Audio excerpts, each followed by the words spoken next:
Welcome, everybody. Thank you for joining this session. And my name is Dharam Singh. I have been training project managers, program managers, portfolio managers, now PMO, CP, and RMP, and many other certificates.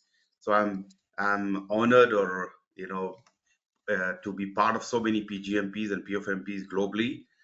Roughly 8% of global number have gone through my program, including Alok. Alok has done his PGMP.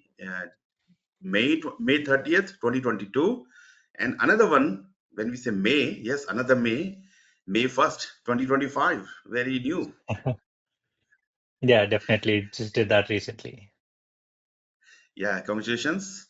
And we say maybe I will do one day someday, and you did on the May both certificate, and Definitely, yes. And I'm glad that I was able to complete all the three PMP, PGMP, and PfMP from PMI, getting the PMI's elite trifectas this year. So yeah. So having all the three certificate and learning from them is, and most important, what do we learn, and how can we apply this knowledge in our day-to-day project, program, and portfolio management, and how definitely. these certificates can help us to grow us in our current job or in corporate, as senior roles.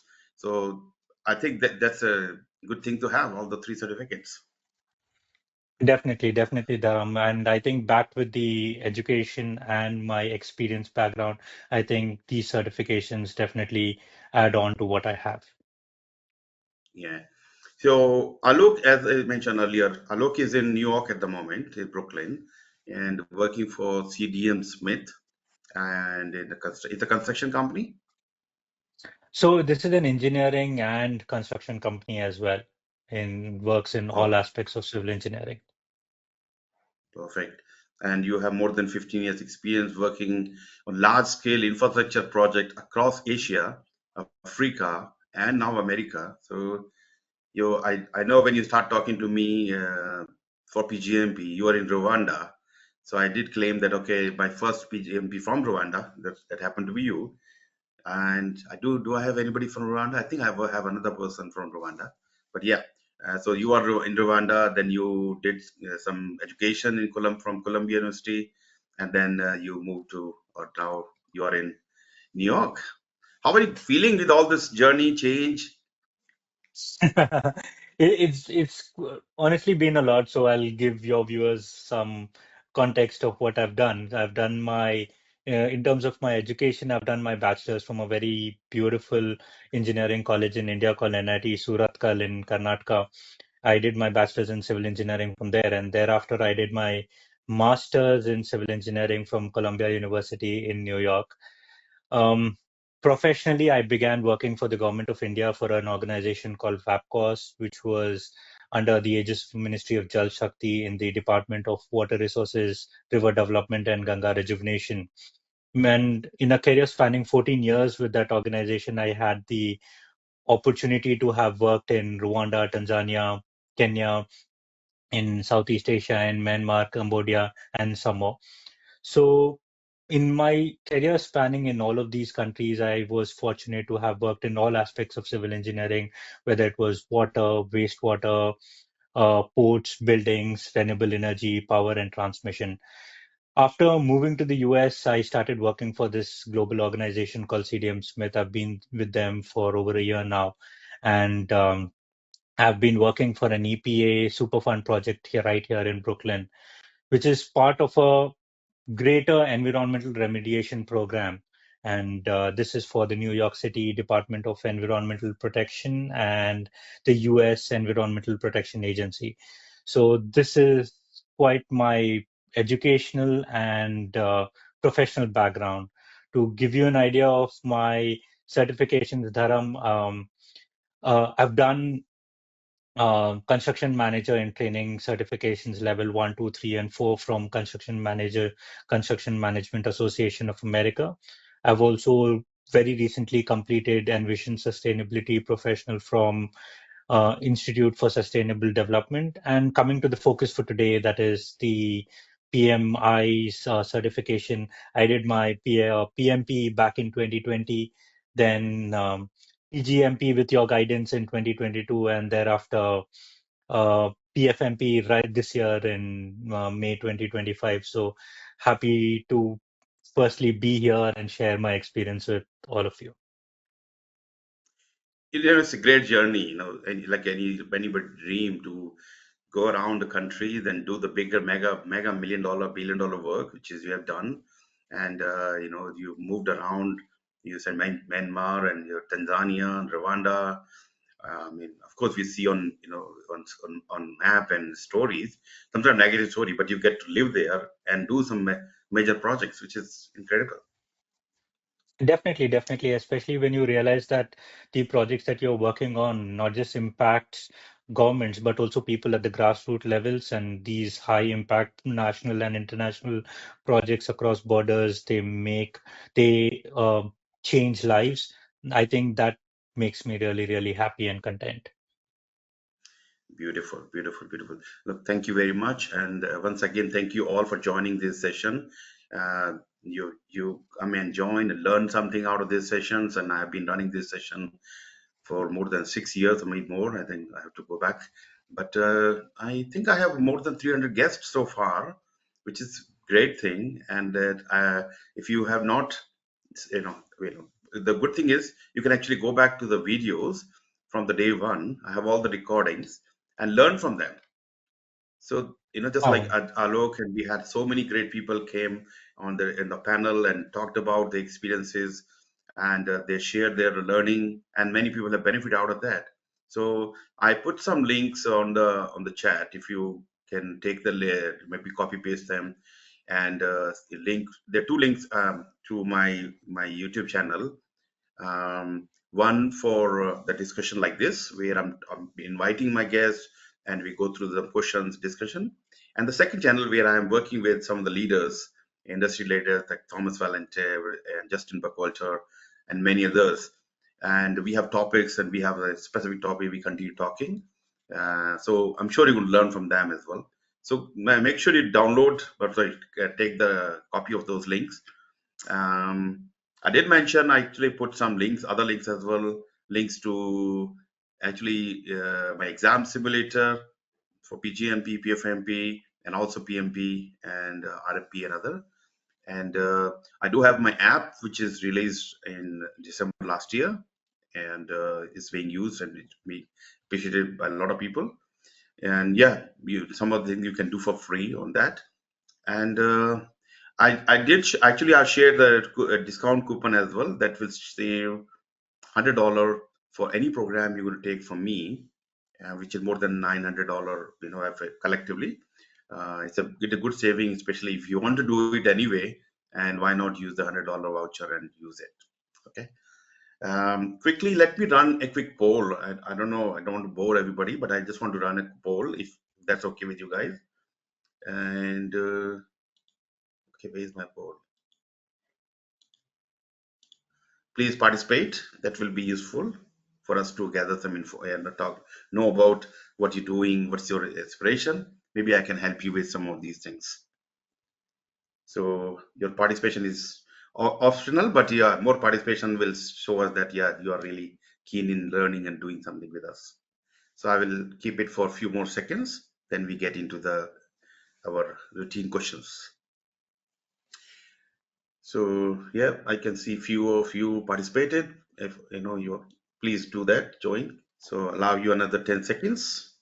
And I can see many of my students coming back, and actually many of you are coming back. So thank you for, yeah, you trusted me in the journey, and you actually, some of you really participated as my guest, just like Alok is sitting here. And now we're sitting at the side to keep learning because you know the value from these programs. Anyway, let me end the poll. Thank you for participating. All right. So, and I will have other poll which I will take later on. So, Alok, before we get started, you want to talk about anything else? What was your PgMP, PfMP journey all about? What made you think I want to do while living in Rwanda? I want to do my PgMP, and how difficult the journey was for you, or easy this was for you? Dharam, to be very honest, I did not know that you have to pass an exam to actually get the PMP certification. I thought you have to do a 5-day course and they give you the PMP certificate. And then once I started doing the course, I realized that, oh, there's an exam that I have to clear after this. But not knowing that there's an exam, I think I enjoyed the journey of learning. And while I was enjoying the journey of learning, I think I was able to learn better, more. And PMP, I finished PMP in perhaps 1.5 months, and I think that was amazing for me. Soon after that, I came to you and I wanted to understand how would I go about doing my PgMP, and I know that PgMP was a tough one. So it took me a certain period of time to prepare for PgMP.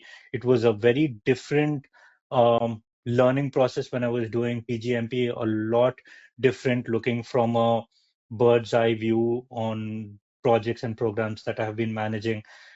What I also tried to do while I was learning for these certifications is how will actually these be helpful when I am working on a day-to-day basis. So I think trying to link all of this definitely did take time, but eventually I was able to get through PGMP. Then it took me a longer period of time to come to PFMP. I was actually seeing how compatible it is with the work I have done, how it's going to help me going forward when I'm managing multiple functions or when I'm managing multiple programs or when I'm managing a portfolio, how this is actually going to help me trying to link where I am, how the portfolio is going to come, portfolio management professional certification is going to come in middle, and then what am I going to do after that? When I was ready with that, with your help, I was able to complete my training. I went through your videos once again and again and again, took few mock exams, and then I think I was ready, and that's how I cleared all the 3 exams, I think well within time. Yeah, and you did mention you did the exam on the last day, which no option. I have to pass. Yes, so I think PMI gives you 365 days after you've cleared the panel review to get done with the examination. So uh, no amount of preparation feels enough. But having said that, you never feel that you're prepared enough at any point of time. But when the deadline approaches, you're like, oh, I have to do this. And I think that's when I decided to just get done with it. Luckily, I was well prepared, and these exams actually went much better than what I expected. And you had above target results, isn't it? Yes, and PFMP, the last exam that I did, it was above target in all the 5 domains. So I think that made me really, really happy that I've learned something and performed well as well. Great job. Yeah, with your help, now I have 181 PFMPs and PGMP 587 PGMPs, which is yeah, out of we're Wonderful. talking roughly around 8,000 PGMPs and roughly 2,300 PFMPs. So I think it's not bad to having these three certificate with all these people coming to me and talking. The trusting base. Most important thing is you have trust in me and you follow the guidance and direction which you did. Definitely, definitely, Dharam. Your guidance, not just during the course, but after the course, has always been paramount. You've got study groups, you've put us through, you've given us recorded videos, you've got your uh, study material from past, you've given us additional questions. I think all of this definitely helped a lot. Yeah, great. Thank you. And the guys, you will get one PDU little later in the session.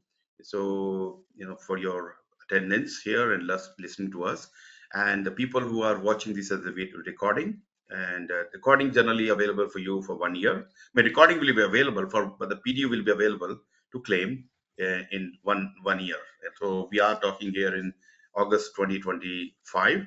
So I think 20. If you're watching this in within or before August 2026, you should be able to claim one PDU. So when you watch the video, just you have to do send an email to me via team at vCare Project Management. So when me or my team will check, they will provide you the video via PDU code.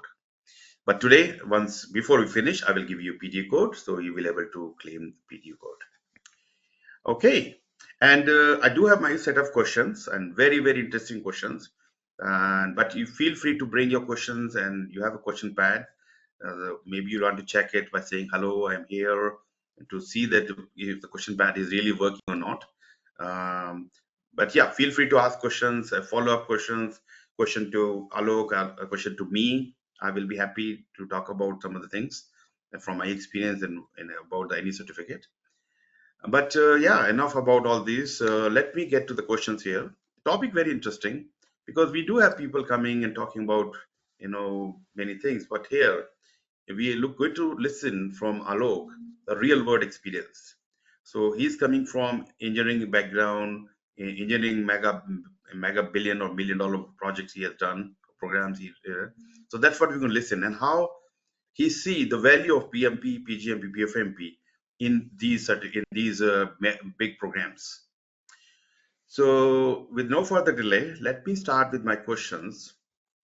And because the questions are a little lengthy, so you have to listen carefully and I have to read it.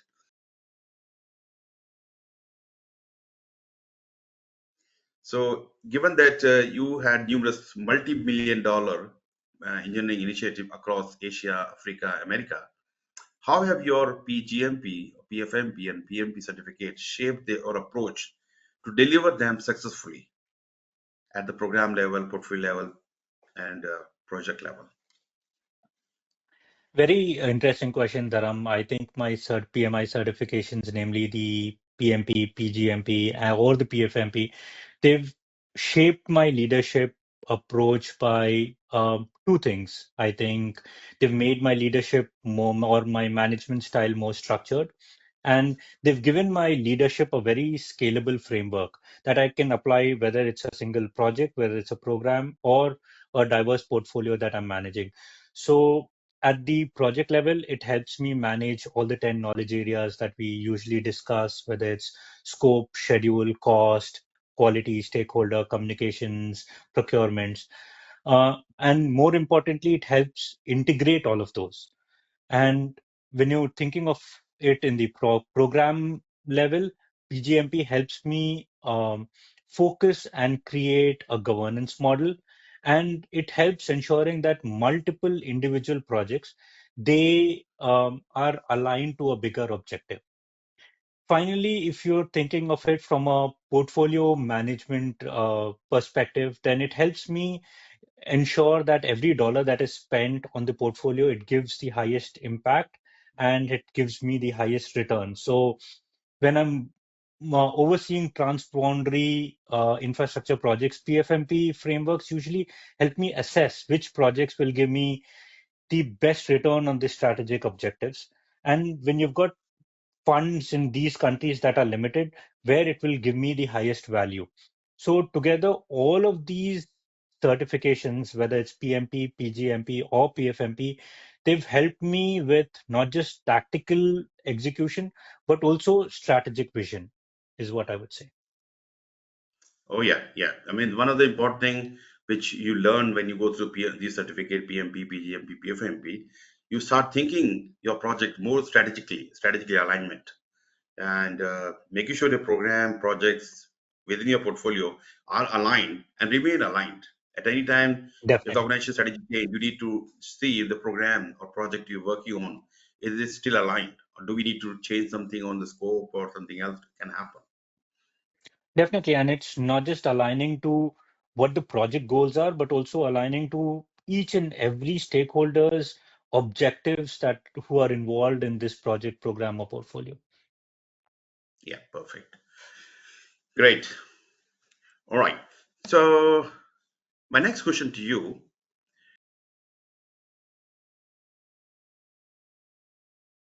you have managed teams and stakeholders across multiple countries and cultures. What have you learned about leading diverse cross-cultural teams in complex infrastructure programs? And how have these lessons helped you in achieving strategic objectives?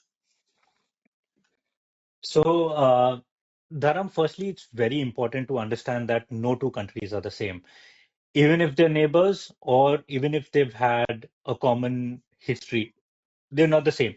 I've seen that in countries, whether it's communication styles, whether it's decision making, or whether it's even the perception of hierarchy, all of these differs from one country to the other. So when you try to fit in the one size fit all leadership styles in all across all of these countries, usually there are misconceptions, misunderstandings, and usually delays. So when uh, I've learned that, when you're managing cross-cultural teams, there just technical expertise is not enough.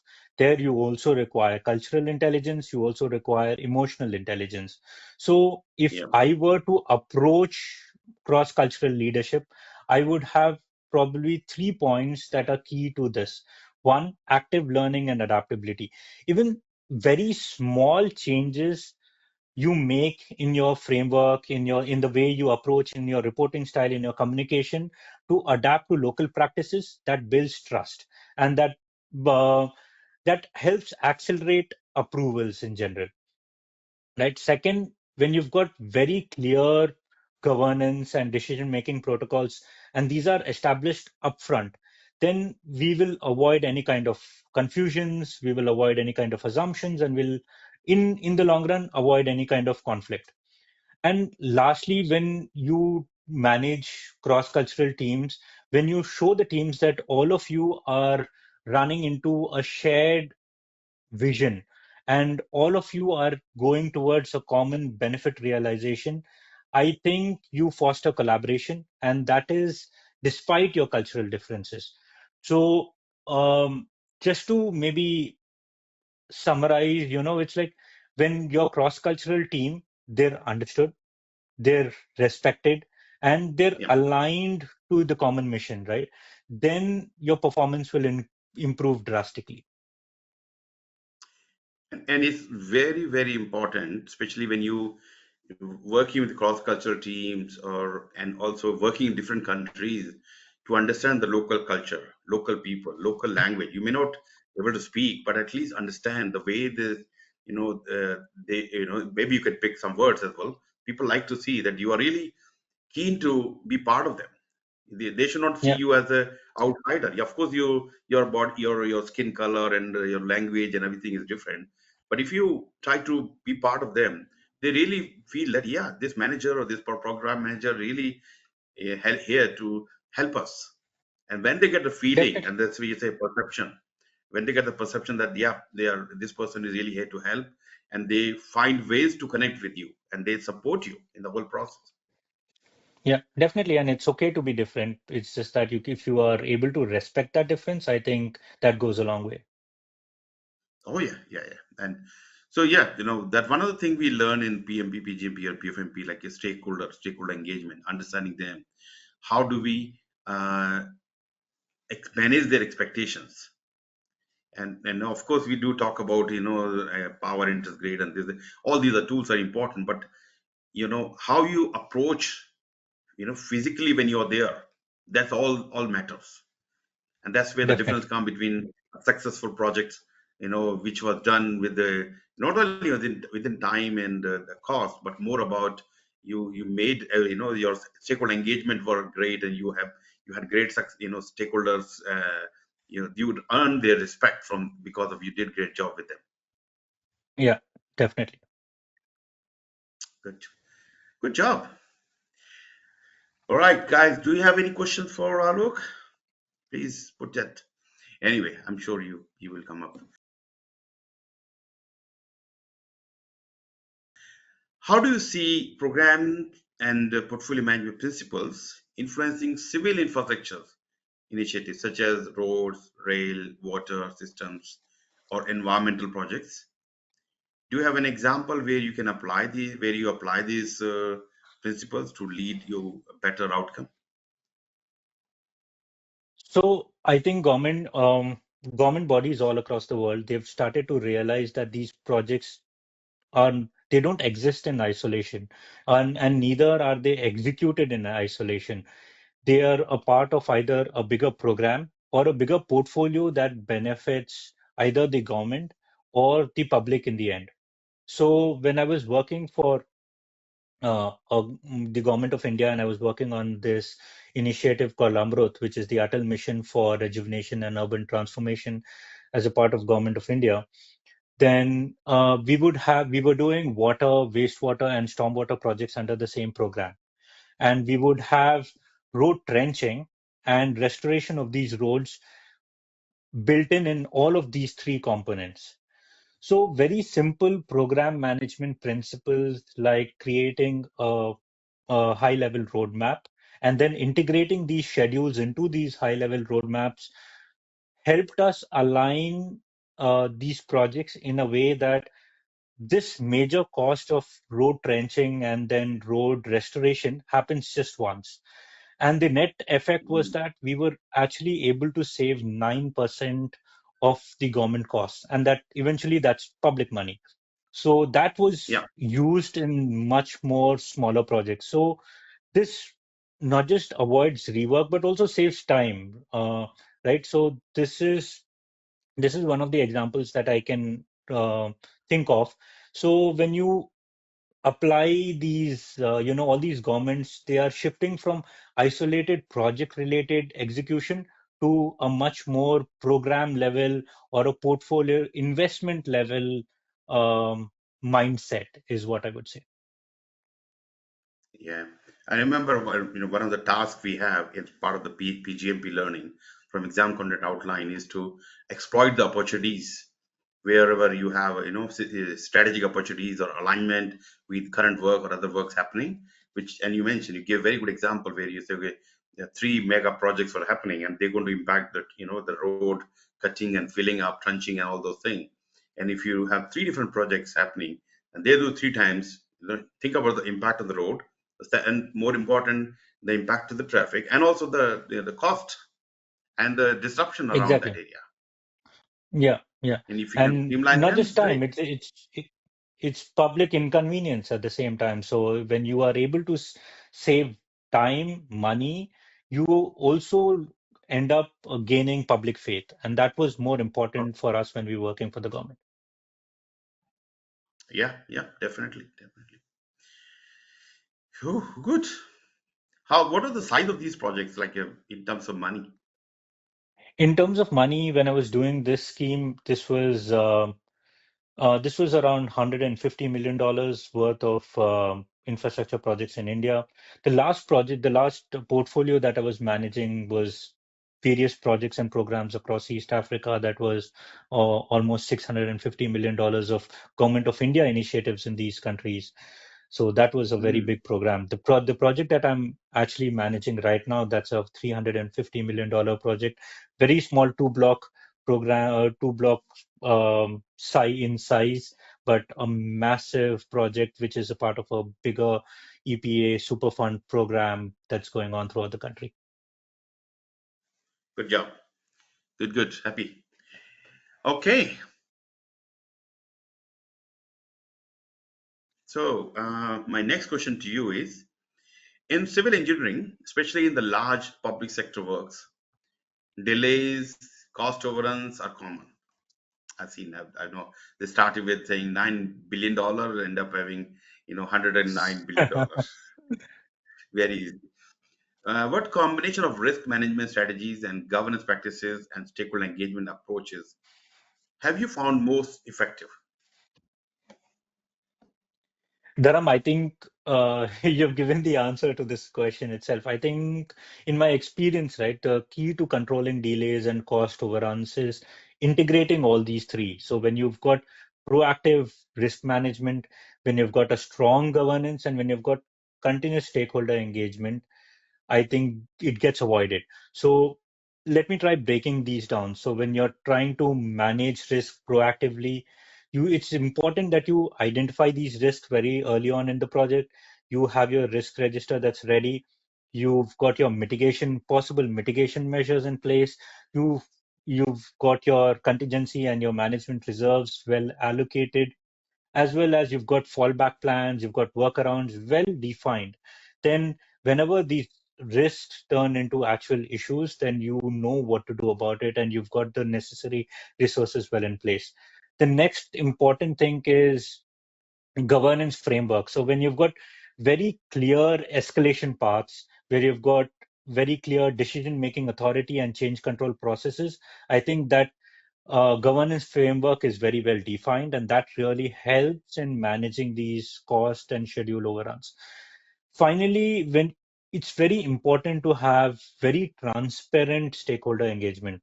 So early and frequent communication, right? When they are, Mm, you can support that with dashboards and reports. These definitely help set realistic expectations with these clients, and it helps build trust and avoids a lot of cost and schedule overruns. yeah, yeah. And especially when you're talking large, mega million-dollar work, these are more complex, more uncertainties. So more uncertainty you have to be pay more attention. Due diligence is even more important. Risk management is even more important. Like, okay, guys, we have never done this kind of work, or this is, this involved public and their perception, or their, the politics in the country, all this factoring in, and and knowing about them early and being ready for them, like having right medication. Yes, it may not, it may happen that you have medication did not work. So what is the fallback plan? What do we do if none of them works? So of course, then the other things come in picture. So all these things actually help you to be ready for this, to get the result even better than what you were expecting. Definitely. And the ultimate goal is that you have a very uh, resilient delivery environment, right? So this environment should be able to absorb any kind of certainty. It can manage any kind of complexity, and it should still be able to deliver results. So when you integrate risk management, stakeholder engagement, and governance, I think this is definitely possible. Great, great, great.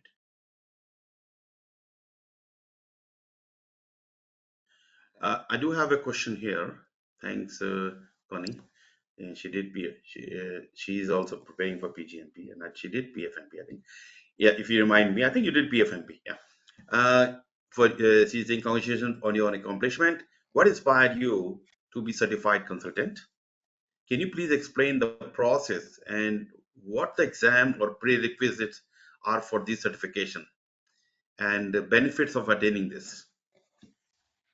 So I think, Dharam, you can definitely take these questions on what the process is. Now, I can talk about from my point of view as a mentor, but she's asking you, what from your point of view. Okay, so I think thank you, Connie, for this question. Preparing for these certifications, I think the first most important thing is to actually assess whether this is where it actually lies in your career path or your career goals, and how these certifications are actually going to help you get that. So if I would take the exam content outline, try to see each, or maybe just the handbook, see what the contents of the exam is, try to see what components am I actually going to, or what aspects am I actually going to learn from the preparation aspect of this examination, and where it would fit in my career, and how it would complement not just my career, but also like my experience, but also my education, and see where it's going to take you. If it's going to take you to the next step, you definitely should be able to take the next step. The process from I think for PMP is very PMP, PgMP, and PfMP is very straightforward. You have your applications online. You go in, you fill in the applications on the PMI website. Once it gets approved, you pay for the examination, and then you go to the exam center. I think PMP is something that you can take from home, but PgMP and PfMP, you have to go to the center and give this examination. It's usually a 4-hour examination, all three of them, or around that. It's a lengthy examination. From my perspective, these examinations aren't extremely difficult. I would say PgMP definitely is slightly difficult. PMP and PfMP are not extremely difficult, but the process of learning is extremely um, lengthy. So many people give up on the way. That's what I've seen. But if you are able to carry yourself throughout the process, you are consistent with your studies, I think you will be able to push yourself to give this exam well in time. Definitely, yeah. So look, very well said. These certificates are not easy, but the process of learning can make them easy. So I say that if I'm somebody asks, hey, Dharam, I was struggling with PMP, and how about my PG? I think PGMP is more harder. I said, it depends how ready you are. If you're ready, if you've done everything, whatever you have to go through, you have done through the mock exams, and you studied the books and watched the video, and seen the material from from different angle, like visualize this material without like I don't talk about memorization. Memorization is very difficult when you talk about 4 hour exam and 170 question, especially scenario based question. You don't just rely on the memorization. You need to visualize. You need to align this learning with the day-to-day programs and portfolio and projects. More alignment you can bring the learning, that learning will be more enjoyable. Definitely, Dharam. So, And just to piggyback on your idea, I think a lot of us are already implementing these concepts. It's just that when you start yeah, learning this formally, you realize, oh, this is what it is called. This is how you do this. This is how a more perfected industry does this. So you learn that. And not just learning, but there's a lot of unlearning as well, because PMI mm, wants you to look into a more broader perspective of how you would apply these principles rather than just the ones you're applying. So a lot of unlearning and then relearning these principles, thinking of it in a more broader perspective. I think that really shaped my learning process through your guidance. I know. Thank you for that, and thank you for testing.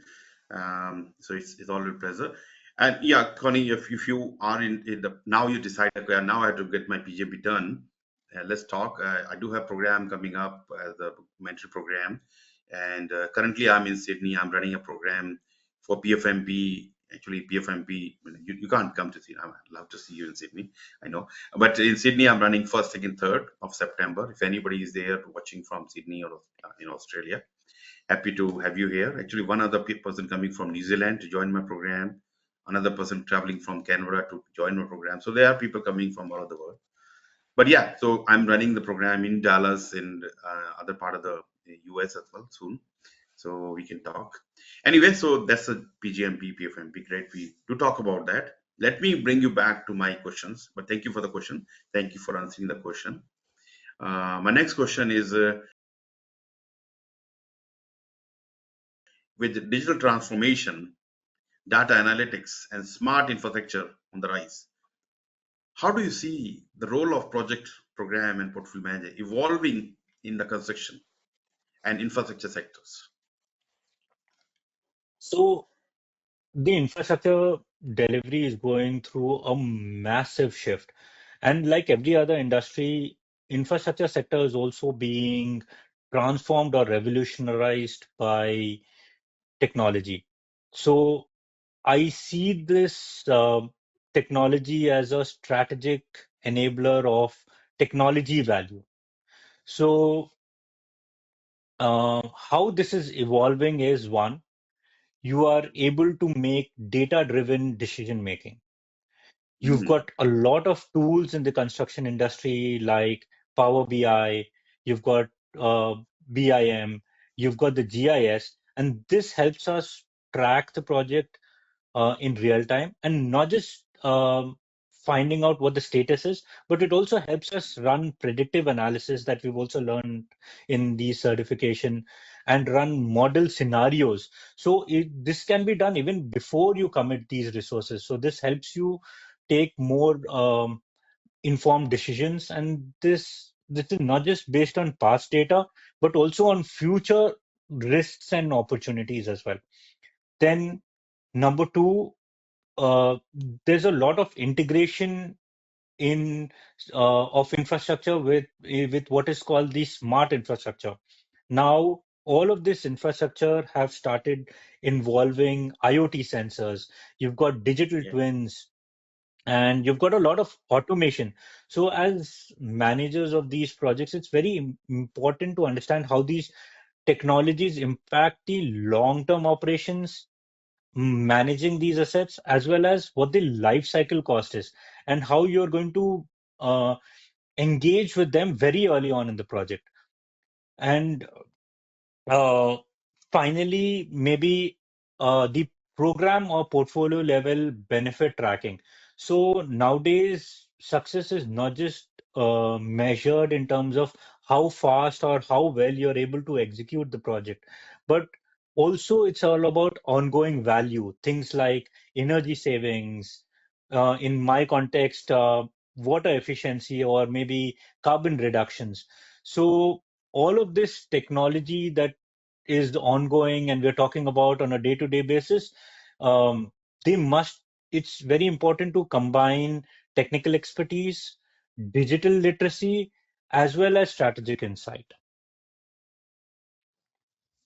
Yeah, yeah. And have you started using the drones? Definitely, definitely. Drones is in itself is a very big career in the US. People are becoming drone pilots. They're forming companies and they're doing a lot of research. And not just drone, there's another technology called LiDAR, where which gives us more detail as compared to drones. They use helicopters and they have these LiDAR technologies that map areas and gives us much more information than drones. Great, great, great.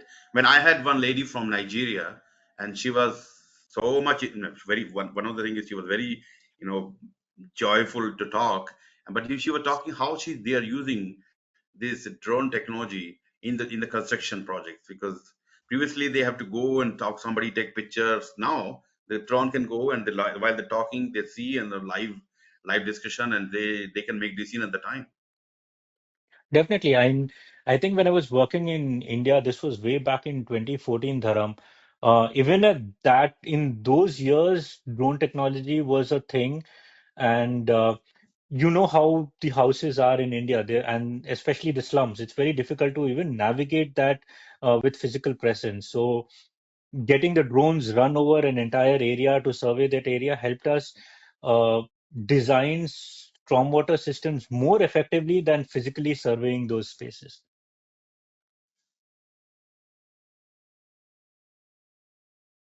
Perfect, perfect, good. All right, my next question is lengthy question, so please listen carefully. Many civil engineers aspire to move into project program or portfolio management, but may have some misconceptions about the PMI certifications. How should they overcome these misconceptions? And what advice would you give on the skills and certification needed to transition successfully into management or leadership roles?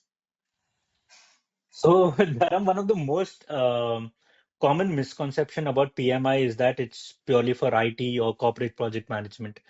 But in reality, I think these certifications, they're industry agnostic frameworks, and these can work extremely well in civil engineering and infrastructure as well. So, firstly, if you want to overcome these misconceptions, I think I would recommend first see the certification as enablers and not just credentials. So, how these they give you practical tools to manage stakeholders, how these help you to control risk, how these help you to control your project outcome and strategic goals. Second, start applying these principles into your current roles. So even if you're a small site engineer, or whether you're a program manager or a portfolio manager, you can start um, using these tools to create stakeholder registers, risk registers, issue logs, lessons learned, and all of this, it shows initiative and it builds leadership capability even before you formally move into leadership role. However, if you are um, aspiring into a leadership role, definitely there's a lot of skill sets that you have to focus on. That's communication, whether it's negotiation, whether it's just understanding about finance and financial literacy in that sense, benefit Mhm. realization, or cross-cultural leadership and emotional intelligence in general. To piggyback on all of this, these certifications definitely help. So if you're moving into if you're managing a small project, PMP definitely helps. I think PMI has now started offering a construction management professional certification as well, which is very specific to construction. If that helps, I think people should take up that certification as well. If you're managing multiple interdependent projects, definitely PgMP is of a greater help. And if you're managing multiple projects, programs, and other portfolio level activities, then portfolio management professional certification is definitely the thing for you. So I, along with this, also did a lot of certifications from Construction Management Association of India, and something I was very keen on doing, that is the Envision Sustainability Professional from the Institute for Sustainable Infrastructure. So all of this was very specific to my career path and career goal. So if you think of it, just to summarize, success, right? It comes from combining technical credibility and strategic management skills. So however these certifications help you to get to there, I think you can pursue these certifications in that order. Definitely. But thank you for talking. I mean, one of the important thing when you talk to people, and I get a lot of calls, construction and mining, or non-IT, there's no conceptual program. They talk in terms of projects. Even we talking $1 billion or $1 trillion work, they call them okay complex program or giga project or mega projects, but they don't talk in terms of program. So many people come to me, hey Dharam, I'm running this $6 billion work. Am I qualified to do PgMP? Said first of all 6 billion, and how many projects? It's a multi years and many projects going on different, and that combination definitely. What first of all you need to understand the definition of PMI for these certificate, because yes, project is when you run a one single project. When you're running multiple interdependent coordinated projects, that's where the program is. So Definitely. yeah, my advice is pick a handbook or PMI and go through them about the particular certificate, and also download the ECO to see if this is something going to help you in your current work or future work. And if required, best thing is book my time. Even if you don't want to do any program with me, I'm happy to discuss and give you some guidance. 15-20 minutes of time. You can book my time by doing say HTTPS or www whatever talktodharam.com. So simple as talktodharam.com. So why not? If you are looking for the link, I will be happy to give you. But most important thing, find what is going to work for you and how I can be there in the shortest possible time. I know when I'm talking to Alok, he's saying it took 1 year or more than 1 year to do my PgMP, and you are busy and you are moving countries and other things, so I don't want to blame. But generally, I like to see the program. After the program completed, 2 to 3 months, they're done, and then move on to something else, which is much more important, family life and doing bigger things. So that should be. But any case, everybody's journey is different. You are doing great things and moving and joining Columbia and all those things. You did really well. Thank you, Dharam. I think a lot of support from your side was definitely there. And in terms of just the preparation time, I think the net effective preparation for any of these certifications shouldn't, I hope, shouldn't extend beyond 3 months for anyone. If it is extending, then there's something, your guidance is definitely needed in that. But apart from that, I think people can achieve any of these certifications with your guidance within 2 to 3 months. Yeah, thank you for your trust in the whole process and the journey. I'd like to welcome you to US. I know you're already more than 2 years now, or 2 years, because I'm, I was there and I'm still there. We're just traveling at the moment, but 6 years. Yeah, I wish you good luck in your whatever you are planning to achieve, in your life, or whatever life bring to you. I'm sure it's going to be great, and you're going to do great anyway. So I like to wish everybody joining today, thank you for joining first of all, and appreciate your contribution by joining itself and writing questions. I have given, if you check the chat, I've given the course identifier as well. You need to have a PDU code. So if you have that PDU code, you can claim one PDU. And as I told you, if you have watched this video and you came to this point, you definitely deserve a PDU. So send an email to me, and at Dharam at vCare Project Management, or team at vCare. So team, the advantage in team is somebody else can also pick and they can also communicate with you. So team at vcareprojectmanagement.com. Dharam, I Okay, hope I can so also claim the PDO. I said, I'm I sorry, come hope I again. can also claim the PDO. I hope I can also claim the PDO. Yeah, you. Oh, yeah, you're definitely going to get a PDF. You can look at the chat. You can copy it, or if you cannot copy, let me know. I will send it to you by email. Yes, you definitely going to get one PDU for your contribution. Of course, you are the one deserve most because you are the one talking, and you're going to get the PDU. And thank you for your contribution. It's a great talking to you, listening to your real examples, which were important when you listen. Sometimes people talk theoretically, but you were giving real example, which was more important. Thank you, Dharam. Thank you for having me here today. I think this was a um, very enlightening experience for me as well. These questions were amazing. Thank you for asking me these questions. I think it made me think more deeply into what I was actually doing and how my journey was till now. So thank you for this. So I just put a quick poll. If you can take few seconds to answer just about the program, how was the program for you? That would be great. I mean, that also helped me to bring more and more people. Of course, these things take a lot of time and effort to come to this point to talk to my guest. But your joining every time is the one keep me motivated. Yep, bring more people, more discussion, more. Why not?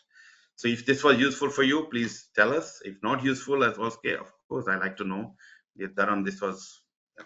Anyway. So in any case, thank you everybody joining, and your contribution was important. Thank you, Alok, and wish you all the best.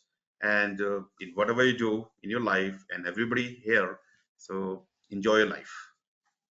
Thank you. Thank you Take very care. much, Dharam. Bye. Thank you.